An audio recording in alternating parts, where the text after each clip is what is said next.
I'm here with Drew Harrison for Tales from the Road. Ooh. We're talking, and he reminded me of something just now. So whether we go forward with this or not, this is a fun frickin' story. Love it. And I think you're a friend of mine, and I think you're going to enjoy it. You met Andy tonight, one of my good friends, and we're talking Tales from the Road, and I can't not get this.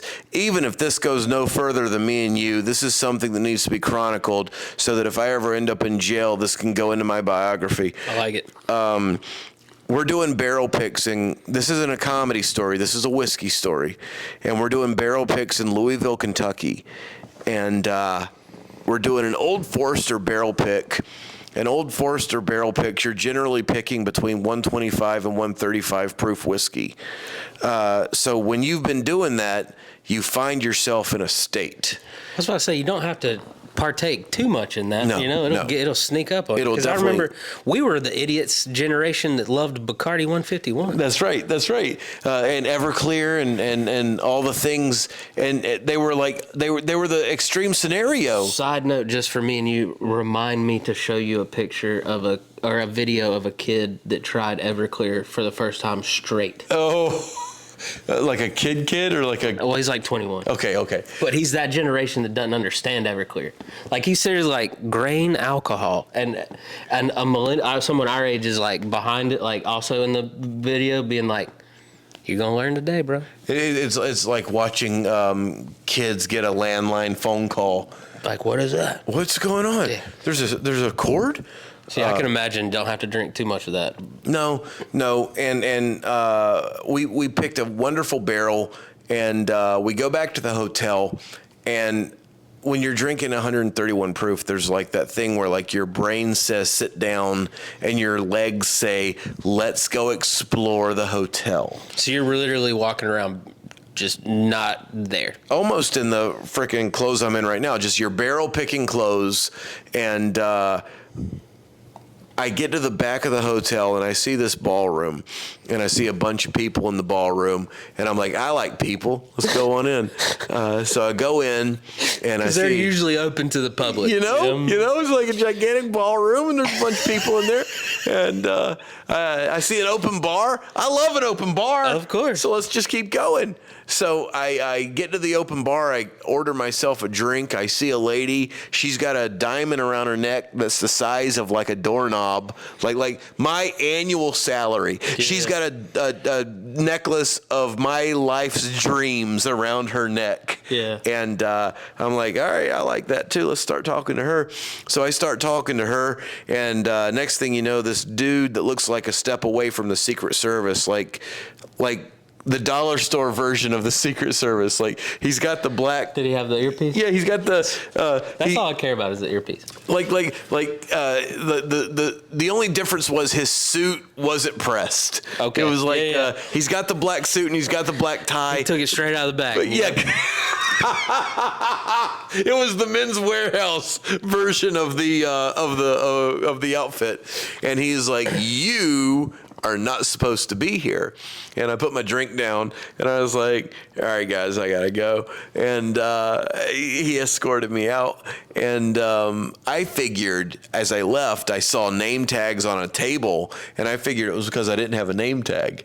So I was like, okay, I know how to fix this. So as soon as I got out of his sight, I went immediately back in and grabbed the name tag. And then my name for the rest of the night was Kelvin Cooper. It's a great name. I can see, especially for whiskey, because the cooperage is how the whiskey gets made, or what's what the whiskey goes into. So I slap the name tag on, and I go back to the exact same bartender, and I grab myself another drink, and I go start talking to the exact same lady that's got a gem the size of my hopes and dreams around her neck, and then he shows up again, very angry this time. Understandably. He was happy, not happy, but not mad the first time. And now he sees me again. He's like, you, where did you get that? And now I'm just like, bye, everybody. Like, for real this time? I know I said goodbye a minute ago, but I mean it this time. He's mad now. This guy don't like me. And And there's nothing like telling somebody that they don't like you to their face, because he like that he started Jack Daniels road mapping across his forehead. Yeah. And he kicks me out again. And now I think this is the funniest thing in the freaking world. Yeah. So I go back to Andy and I go back to my group and I'm like, here is the game. You have to go. You have to get yourself a name tag. You have to get a drink and you have to come back to win the game. Can you do it? Can you do it? And everybody did it, and it was amazing until the end of the night, when we had all done it a couple times, and me and Andy, just like a ski trip, we made the mistake of going for one more run. Never go back for one more. Never it's go always back. The last one that gets you. That's how you break things. And we go back for one more, and there is a policeman waiting at the door of the thing. And he's not very happy to see us. Yeah. Because it turns out we had been breaking into the Republican National Convention's fundraiser multiple times that evening. That makes that story so much better. And he is in my face. And Andy, he sees the policeman and he takes his name tag and slings it. I take my name tag and just tuck it into my shirt pocket because I still want a memento. Yeah. I still want there to be did the thing. Yeah, we still did this.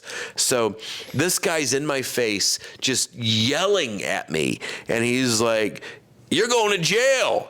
And I just can't stop laughing, which there's nothing the police hate more than laughing directly in their face. And me and Andy, we've got a very good rapport where we kind of balance each other out, where I'm laughing profusely and Andy's as mad as I am happy. Oh, wow. So I'm sitting went there. the other direction. I'm just giggling my ass off. And Andy's like, what do we do? What do we do? What do we do? Everybody's had the friend that when they get in trouble goes into the what do we do mode. Yeah. And Andy's just like, oh, is it illegal for us to be inebriated in the hotel that we're staying in? We're staying right upstairs. We can't be drinking in the hotel. And I'm just sitting there laughing. He's trying to lawyer his way out of this. Completely. Hell yeah. And the cop just keeps trying. We figure out that the cop, the only thing he has on us is that we've stolen name tags. And so he gets up in my face. He gets nose to nose with me. And he's like, I'm just a grown man talking to another grown man about a name tag. And you can't do that because I'm just fucking dude. tears. How do you keep tears rolling down my face. And it eventually gets to the point where he has threatened me. He's threatened to take me to jail enough times to where I've stopped laughing. And I'm like, hold on a minute. Hold on, Andy, calm down. Hold on a minute. I'm going to call my lawyer. Shh. I'm going to call my lawyer. And what he didn't know was when I said my lawyer, I met my friend from college, Brett, who I had a pretty good idea had gone to law school after college. So a fake maybe. A fake maybe. So I called Brett, and I thank God that I didn't put it on speakerphone because, Brett, yes, Jesse, is it illegal? Eye contact. Is it illegal for me to be inebriated in the hotel that I'm staying in? My lawyer, Brett? And Brett goes, Jesse, I'm a real estate lawyer. I am not that kind of lawyer, but the cop can't hear this. So I'm just sitting there with Brett in my ear going, what I thought. That's what I thought. Not illegal. Shut up. Not illegal. Okay, thank you.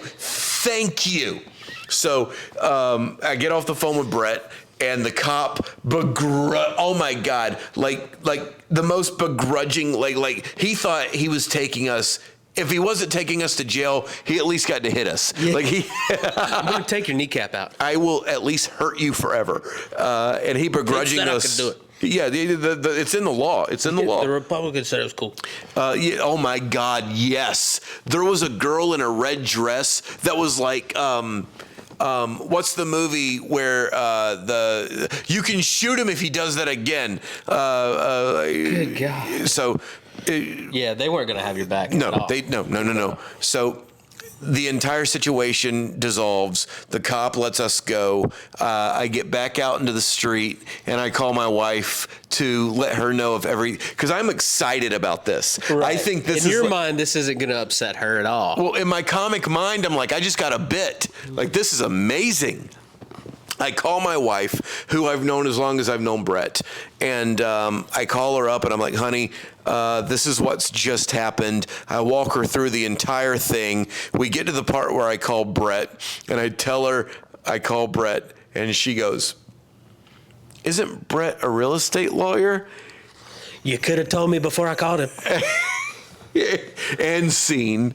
Just absolutely perfect. Like there's no scenario where that much alcohol leads to that perfect chronicling of events where I don't go to jail. See, I have too much of resting criminal face.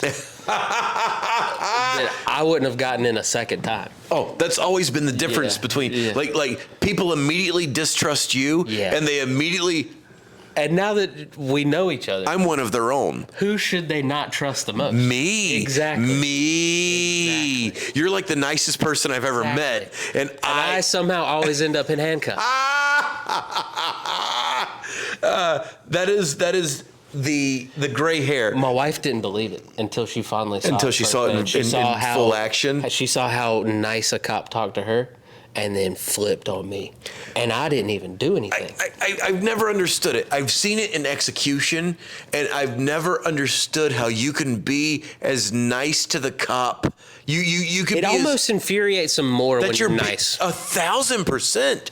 But then somebody else could be like, oh, sorry, I just had diarrhea on the sidewalk because I had a bad burrito. They'd be like, you're fine. You're just doing what your body told you to do. And then I go try to like spray it off, and they're like, whoa, buddy, what are you doing over here? Do you have a license? Do you have a permit? Do you have a permit to use a hose on a public Story sidewalk? of my life, dude. Every single time I actually broke the law and deserved to get in trouble, they treated me with the utmost respect. Every time I did not, I was just at the wrong place at the wrong time, beaten up, tased, pepper sprayed, thrown in the back of a cop car. Like, And I even had a cop one time do the whole hit your head going in the car. Oh, you had and the- he hit me with the oops. You had the knock? Yeah, he's like, oops. I was like, dude, that's so old. Come on, be creative. I always thought you were like exaggerating that for comedic effect. No. Until I saw it that night in Wilmie, and then it was like, what the? You've got like a button. You've got just you know how like a dog can smell a certain pheromone and they go feral? That's what Cops you are to do feral. cops. Yeah, dude. It's insane, man. It's pretty nuts. And it's pretty immediate too. Yeah. Like there's They no get explanation. So mad at me. Like I can literally be in a group and not done anything, and one person out of the group did something. They're coming at me first. They ignore that person and go straight to you. They can still be committing the crime, but they're gonna come to me first. That's your new handle. Cop Catnip Drew Harrison. Jesse, thank you so much, man. Always a pleasure. Tales from the road. Tales from the Appreciate road, you, buddy. baby. Of Check course. out Bourbon Showdown. Jesse Jones.